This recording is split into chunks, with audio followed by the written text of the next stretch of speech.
Hello, everyone. This is Neil Foote, and welcome to DBFF Soul Talk, where we have great conversations with great individuals who are great storytellers. I am so excited tonight to have a great conversation with a longtime friend, a recent addition to the NABJ, National Association Black Journalists Hall of Fame, Cheryl Smith. Cheryl, welcome to DBFF Soul Talk. Thank you for having me. Oh, absolutely. First, congrats, ladies and gentlemen. Let me be among the first to congratulate you to be inducted into the 2022 National Association of Black Journalists Hall of Fame. Look, let me just, before you dive in, let me just tell you why this is so outstanding. Cheryl has been a voice in DFW for more than 2 decades. If you've been in DFW for a while, you've heard her on the radio. You've heard her on KKDA. You probably listened to her podcast. You probably have picked up one of her publications because guess what? She is the editor and publisher of iMessenger Media, the umbrella company for Texas Metro News, the Garland Journal, Metro News, and iMessenger. Look, Cheryl is the voice of DFW when it comes to the Black press. She has represented Black media and the Black press in so many ways. And we're going to talk a lot about why she feels so passionate about this. So, Cheryl, how are you doing? How's everything going? I know, you're always running 24/7, 365. So thanks for carving some time out for us today. Oh, this is wonderful. And I get an opportunity to be interviewed by a Hall of Famer. So congratulations to you. This is still your year. The class was a class of 2021. Yeah. So So let's just say the DBFF family is getting a special occasion here. 2 NABJ Hall of Famers chatting with each other. And, Cheryl, I feel like, I came to Dallas in, I guess it was 1994. And I feel like I've known you forever, and you were among those people who are always in the circle of people when I got here to be supportive of everything that certainly I was doing and settling into Dallas back then. And then for you just coming in and really making a presence known. For folks who aren't as familiar, talk a little bit about how did you get into journalism? Why was media something passionate for you? Well, go back to that little girl in Newark, New Jersey, who used to get in trouble for reading because that was all I did. It wasn't for chasing boys or anything like that. It was for reading. I love to read, and I heard your eyes are going to go bad. You're going to need glasses. Cut the light on if you're going to read. If my mother was looking for me, if I was not where I was supposed to be, she could go to the library, and that's where I was. And so I fell in love with reading and then writing. I said I wanted to write because unfortunately there weren't that many books in my circles where I was where folks looked like me. So I grew up reading everything from Nancy Drew. And I had all those Harlequin romances and everything. And I also got, thanks to publications like Essence magazine, I got to fall in love with Nikki Giovanni. Oh, wow. And Tony Cade Bambara, these are a bunch of them. Maya Angelou, reading these folks. And so I started trying to write myself. And the first newspaper that we put together, I was in the 7th grade in East Orange, New Jersey. And wow. You would know, you're kind of young. There were mimeograph machines, and we put one on the machine. I remember those mimeograph machines. and pulled out that. And then when I went off to high school, I was started as a sports editor. And then, there was a guy, Bernard Richburg. I just remember we were competing to beat each other on stories and everything. And I just loved writing. So funny thing, when I got to Florida A&M University, and maybe people, not like yourself, I'm not talking about those who were independently wealthy, but I'm talking about those who counted on some financial aid on the BEOG grants and stuff like that, those type of vehicles to go to college. And before I went and took care of my financial aid, I stopped by the newspaper office and signed up to work on the staff. There you go. And There so you go. that's, where I was. And I've always wanted to tell those stories and to not have anybody, tell me. I wanted the freedom to be able to really tell it our way. Mm-hmm. Mm-hmm. And that's what drove me to the Black press. My father was an entrepreneur in Newark, New Jersey. He owned a charter bus company. Oh wow. And Okay. so I got to see, he had me working in his office at a very young age. And I saw just the mechanics of, he had a lot of people. My father was from Florida, and in New Jersey, a lot of folks who would graduate from high school in his little town in Plant City, Florida, they would send their sons up to New Jersey. They would get the license, and they would actually drive the buses for my father. So I Mm-hmm. just saw the influence that he had, and it just stuck with me. He got sick at a time when my brother and I and sister, we were not of age where we could take over the Mm-hmm. business. And I don't think that I would have, I don't know what I would have done had I been that age, because I wanted to write. And if I could have found that healthy balance, and I don't think I would have been driving those big buses. But, so he was not able, when he got sick and could not transfer the bus company over to us. It was always his dream that we would come back, and that he would we would be able to get that bus, because there were things that my father instilled in me. He talked about being your own boss, not so you could boss people around, but so that you could chart your future. Mm-hmm. And Mm-hmm. little things like, making sure you have insurance, and and if he were alive today, he would definitely have issues with those who use uh GoFundMe as their insurance. Mm. He would definitely, Gotcha. because he said you shouldn't have to beg anybody to bury your loved ones. So Wow. it was instilled in me, and I still love to read. I don't get to do it as much. Is that's what I have to Yeah. find, that get that space back where I can read, and I do get to write every week though, but I love to Yeah. read. Well, I mean that sounds so similar to me, Cheryl, because I had the same thing. I would read and read and read. I had a flashlight, and I'd be in my bed with a flashlight, and my folks would say, "Well, turn out that light and go to sleep." But again, read everything I could get my hands on, and always loved to write. So and I grew up in Brooklyn in Bed-Stuy, so we were neighbors and didn't even know it. Yeah, Just across the river. But I think we grew up at that time with so many iconic Black journalists, the Gil yeah. Noble and Oh so many yeah. other folks who just, and I just aspired to be like them growing up. And to be able to do that kind of work now is fascinating. Clearly, it looks like you found your voice at Florida A&M, an iconic Black college. And then you dove right in. You haven't stopped since then. You when you left Florida A&M, did you dive into newspapers at that time, or did you end up doing some other stuff along the way? Well, interestingly, my professors wanted me to go into television, and I did not Oh, want to okay. go into television. Back then we were print snobs. Yes, yes. We thought that broadcasters, TV folks were superficial. They weren't real journalists. They couldn't write. They were just all about how you look. And Mm-hmm.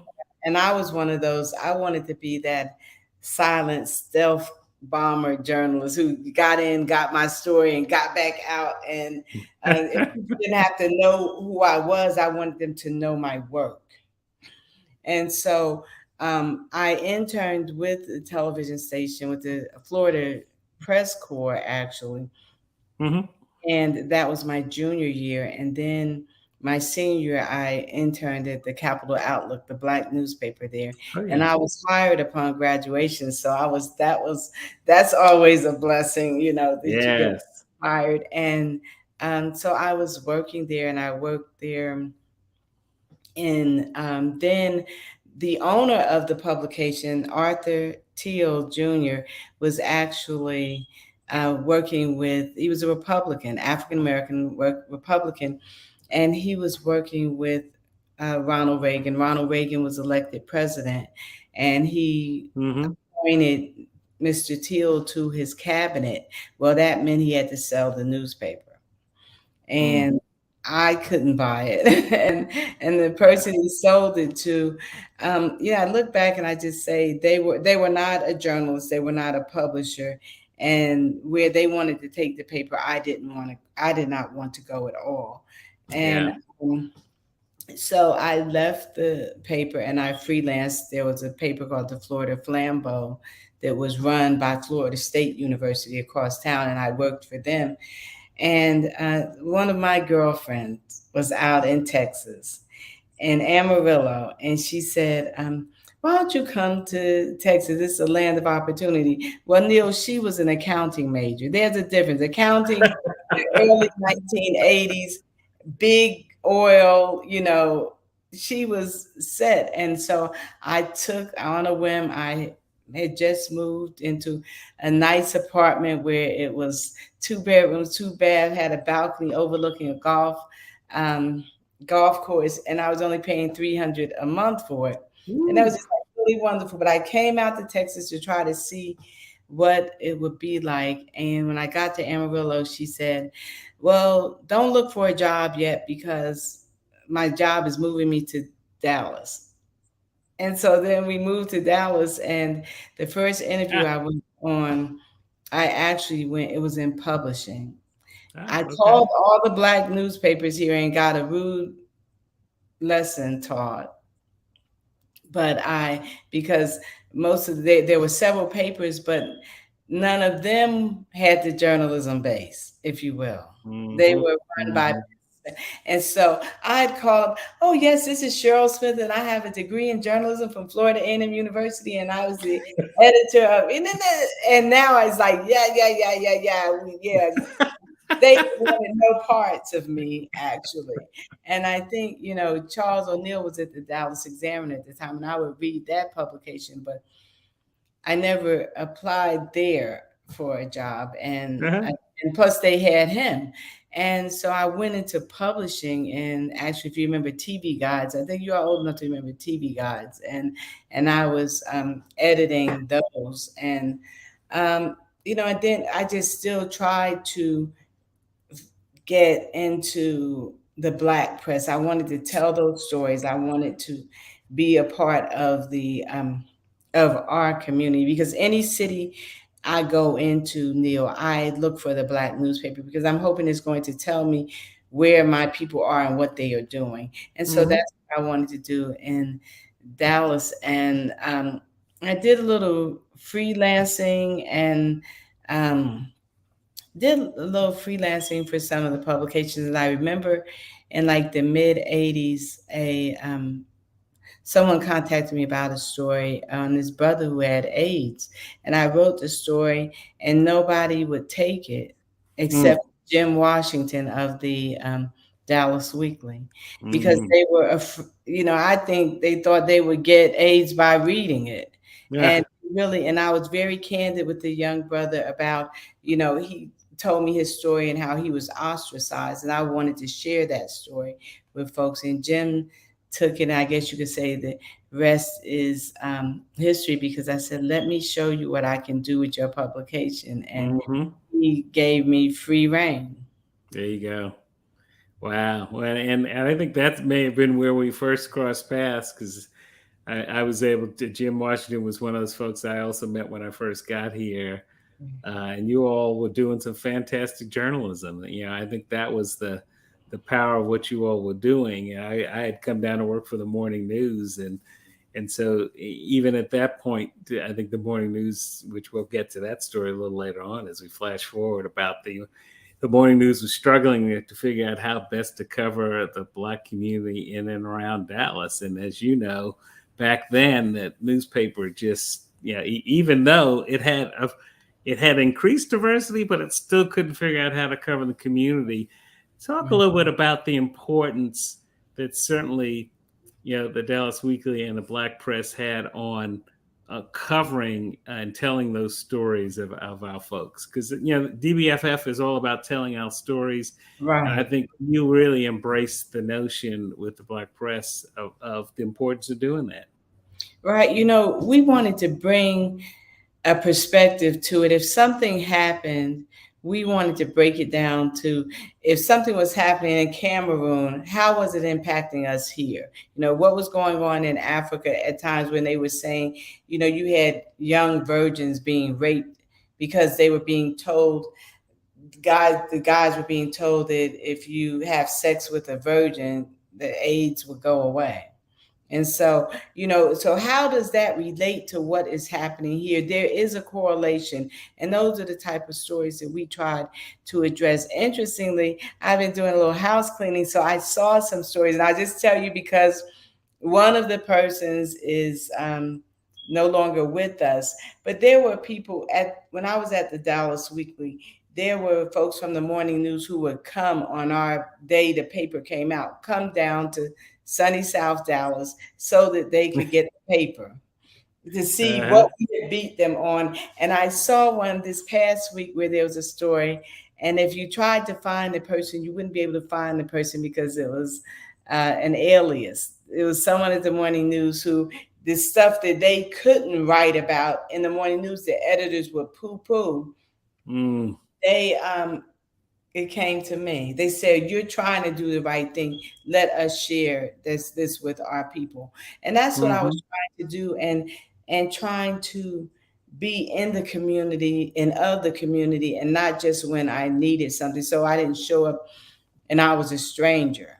And that unfortunately, what was happening with a lot of publications, not just in Dallas but across the country, is that you had reporters sometimes who were trying to do that also, but they had editors who never left their office, who never That's knew right. themselves. So you had that perception. I tell people, go out and find out for yourself, because back then there was a culture that you were told who to talk to, Mm-hmm. and you were told, if you wanted a perspective, you wanted someone to say something negative about somebody, you went to this group, and you want somebody to say something positive. I said, no, go to everybody, and diversify your sources. Sadly, we're having that problem today. Even today, we're having that problem with, how do you cover these communities? Yeah.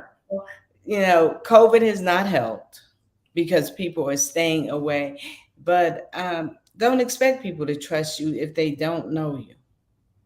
Yeah. Well, you said such a key phrase: be in the community and of the community.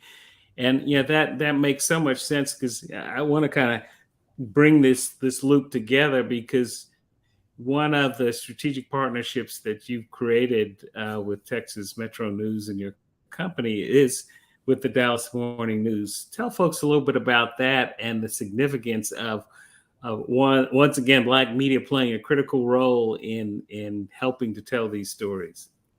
And I will tell you this, the partnership that I had, the collaboration with the Dallas Morning News, would not have happened back then. Right. It would Right. not have happened. And not just because of white folks, but Black folks who wanted, Mm-hmm. still, when I got into the business, and there were some trailblazers who were before me, and they were so busy trying to protect their job, they weren't there for the strong mentoring, Mm-hmm. or Mm-hmm. and they were busy trying to hold on to their jobs, and some of it still exists today, where in newsrooms, especially in television, if another Black person walks in there and they look like they're gonna take a spot, there's apprehension, and we're pitted Mm-hmm. against one another.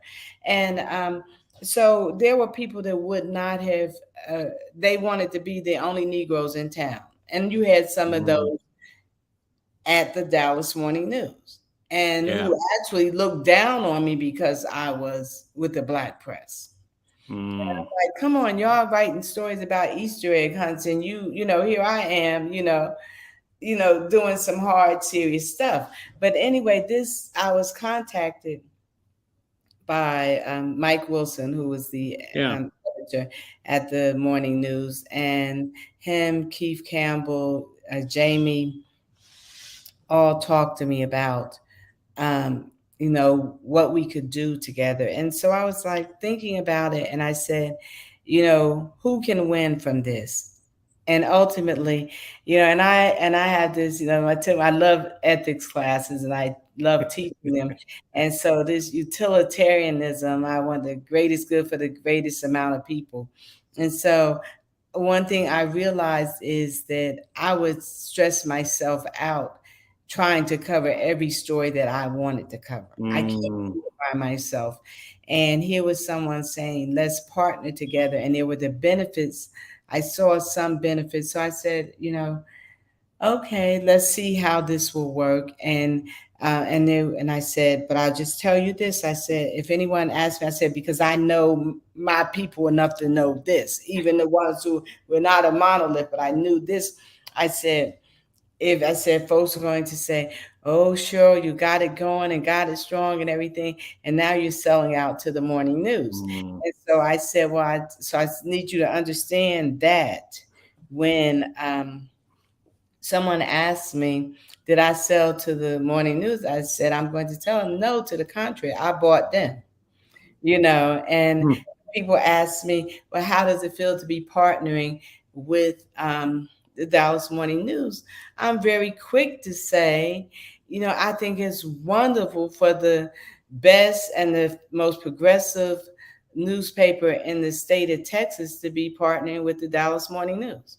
I never sell myself short. So we share stories, we share content, we share training opportunities that when they have training, my interns, my staff can participate and vice versa.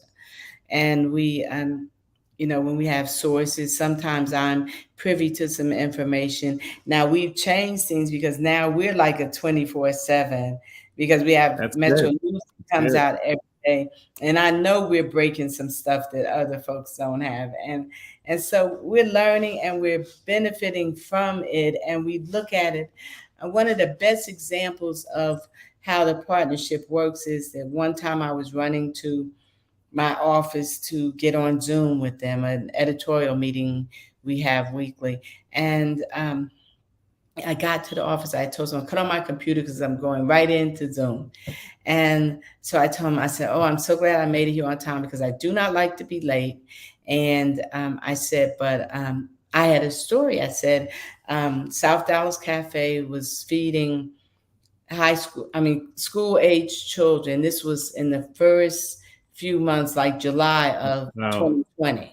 Of the pandemic, yes. Wow. Yes. And so they were feeding young children, and the one of Dallas's greatest, Bud Webb, was going to be there autographing pictures. So I wanted to just get a picture, couldn't do a story in it, to get a picture. But when I went to press, we were going to have a picture of Bud Webb with pictures and the kids, and him interacting with them at the restaurant. So when I said that, Jamie, who was one of the editors working very closely with us, Jamie said, well, Cheryl, you should have called us. We could have sent, someone out there.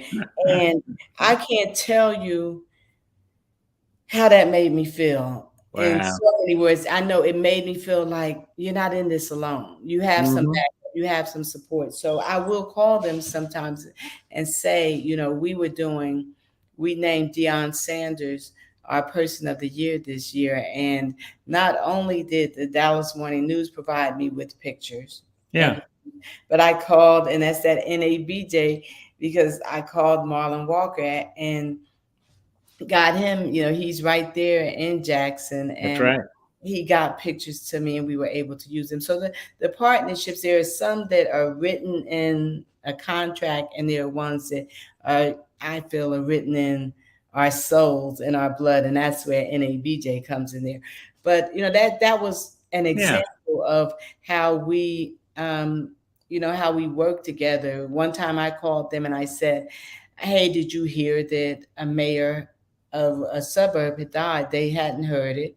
Mm-hmm. And so then I said, well, she did. And so it was actually text messages. So then they text me back and they said, well, we can't get anybody to confirm it.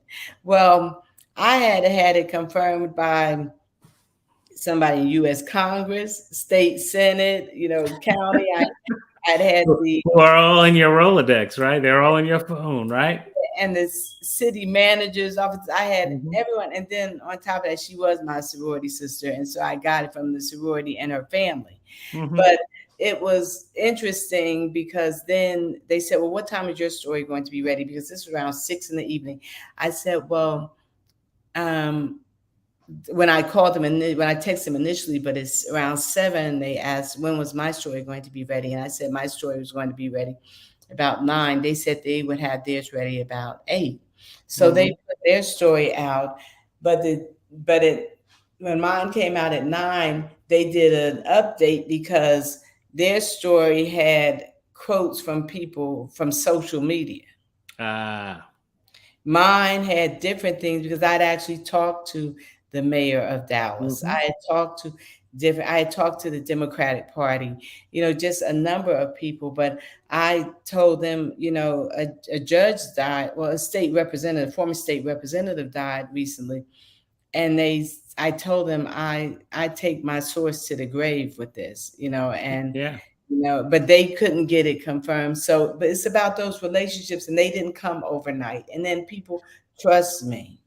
Mm-hmm. No, I think that's huge, Cheryl, and you're being very humble in many ways because the relationship that you have the morning news really is a symbol of what you built certainly with the Dallas Weekly, and then what you've built with your own company. And I want folks to tell you to tell folks about what you're doing with iMessenger because that's a platform in itself that really builds off this kind of huge bank of knowledge that you've been able to work at with the National Newspaper Publishers Association, working with Black publishers around the world, around the country, serving as a regional rep.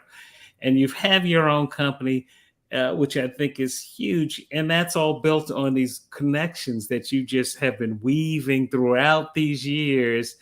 Talk about your company a little bit, and then I want to talk about some of the great work that you're doing with the community, with your foundation. But how Okay. did you come about building this company, and what's your mission and goal with these newspapers? Talk about the tail wagging the dog because I was at KKDA and Yeah. people were sending me information, and I said, you know what? I need to let people know in advance, when there were just key things that I just needed to get out to my people that the show wasn't enough. And so I started doing like a newsletter. Mm. And back then I was reading more. So I was even doing book reviews, but I only did book reviews of books that were independently done because they would never get reviewed by New York Times or Mm-mm. so I was helping them out. And then I can remember after I've been doing it like maybe about a little over 6 months, I got a call from a political candidate saying, "How much is an ad?" And I was like, "What?" you know, what ad? And so we went through that. The ad, I actually held on to the check probably for like 3 months before I cashed it.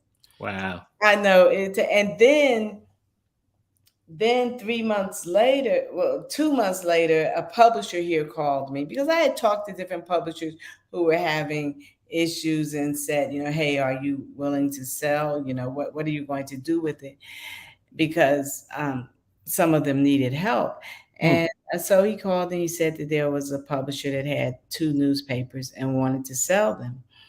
And I was like, well, no, I don't know that I'm interested because I had been teaching at Paul Quinn for 12 years. And I had been working a lot over the years and I just Mm. needed some time. And so he said, well, they'll talk to him. So I talked to friends and one friend was just like really, really excited about it. And so much so that she wanted to put up the money for it. Wow. And I am proud to say that we did not pay the asking price, and so it was kind of cute for us to be able to maneuver and say, hey, I know we want this deal.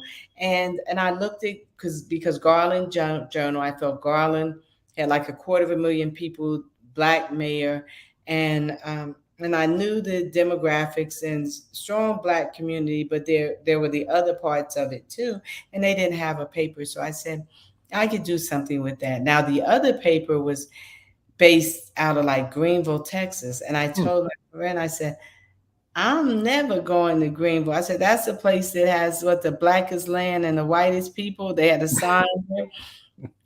I'm from Newark, New Jersey. We don't play that. Yeah. And so I said, okay, I'm not going to Greenville. I said, that paper just going to be by the wayside. And she said, no. She said, it's your paper. You can call it whatever you want to. And I said, really? And I remember I was driving and I just got really excited. I said, okay. And we started talking about what it would be. And my goal ultimately is for Texas and say Metro News, because I want to take look at metropolitan areas across the state of Texas, kind of like a USA Today of Hmm. Black Texas. Excellent. And so it started taking off, because I found, just like with Dallas and Fort Worth, how Fort Worth will come to Dallas quicker than Dallas will go to Fort Worth. Mm-hmm. We'll see Garland, and like, I'm not in Garland, so they weren't interested. And so Texas has become so I brought Texas Metro News and Garland Journal in with iMessenger, which iMessenger was what I called the little newsletter that I did to complement my show. Yeah. And Yeah. and so we just, what I was looking at is, we go where the people are. I was not looking at, like, for the most part, we put our papers in certain areas of town, churches and places where people had to go to pick it up. But I said, no, we're going to the events where people are. We are going to put it in their hands. And that's why when COVID hit, I do know papers across the country that they either cut down on their print run, they had to cut down on their distribution, because a lot of them went to churches and the churches Right. closed. Well, we went to black owned restaurants and we said, we will give you an ad in our paper if you will put our paper in your to go orders. And so Wow. we started getting out to people even quicker, and our paper was being widely Mm-hmm. distributed. And so, we just continued to say, we're going where people are. We tell our people to get out. You can't be in a building and cover your community. Mm-hmm. So that's what we continue to do, and that's what I want to, have the calendar to tell people what's going on and where it's going, to let someone know the black press that I know. When my aunt died and she was in her mid-90s, when I got there, I saw in the little white envelope on her table that I've seen for years when I would come to Florida, and it was for the newspaper. Mm. It was for the black newspaper, because that's where you got all the obituaries. And Mm-hmm. and it's just a shout out to all the funeral homes, and just tell them, you don't know how many calls I get when people want to know what funeral home they should use. The black owned funeral homes should advertise more they should advertise with the black press, because I've never told anyone to go to another funeral home. I've always told them about the black owned funeral homes, but the No. black press has been there from the time you were born to the time that you died. Mm-hmm. And Mm-hmm. that's what I've tried to be, to and cover everything in between. I want to know when, one of my people, one of the members of our team, was riding home and she saw a woman, they put those big displays on the yard to say happy Oh 50th. yeah. Happy birthday, And whatever. it was and it was a happy 80th. And she took a picture and we put in the paper. And the woman said she had never been in a newspaper before. Oh. And that's what we bring to Mm-hmm. our community, and that's what we're doing with a lot of things, everything from recognizing black businesses and superb women. I just feel like black women are dumped. Everyone feels they have so fair game to dump on a black woman, so much so that we start dumping on each other. Mm-hmm. And so Mm-hmm. I just highlight, and I take so much joy in highlighting black women, because we all have a story to tell. And if you're a good journalist, you you look sideways at somebody who comes back and they didn't have anything to say. There No, wasn't anything to write about. You're like, no, you didn't do your job. that's right. So that's what we do there. We try to go where people, we say we got it covered. We try to be there and to give our perspective and to give a vehicle for other journalists who we feel are doing the work and want to reach out and connect with our community, and not just our community here. I told Bob Mong, who used to be at the Dallas Oh Morning yeah. News, we talked before he left the Morning News and went to become the president of University of North Texas, Dallas. And he said, "Cheryl, why are you saying Metro and Texas Metro versus like Dallas Metro?"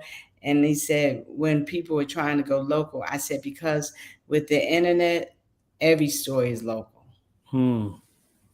every story, and you can bring Hmm. it home to folks and help them to understand. So that's what I'm trying to do. Yeah, well, it's carrying on the great tradition of Black media and Black newspapers, informing, educating, and empowering. Which is all, we've talked about, we kind of kicked off the conversation about the National Association of Black Journalists. We've talked about Black publishers. We know you are a proud Delta. I want to talk about Don't Believe the Hype Foundation. Oh, there you go. See, I gave you the opportunity there. Yes, thank you. I couldn't let the interview go without you because I know your sorrows will be on you. But talk about Don't Believe the Hype Foundation, because you all have been doing some wonderful work, for decades. Yeah, I working for the radio station and folks calling all the time, and you see that people are in need. And I didn't have a lot of money. I did give a lot of time there, being a part of organizations and for everything from my sorority and my college alumni, and being with the journalists and other community-based organizations as well. But I had very little money, and so people would want things. And I remember one time that someone called in and they were trying to scrape together money for graduation, for it to bring a relative in for graduation. And I said, I'm going to find something that people like to do that can raise money. And I get my friends, different people to come and participate. And so first I contacted Chuck D, a Public Enemy, because I said I wanted to call it the Don't Believe the Hype Foundation, because I wanted to do one. I was looking at two real programs a year, one that dispelled myths and educated people, thus the Don't Believe the Hype, and then another one that was fun, that raised money to give scholarships and for programming. And so he signed on with it.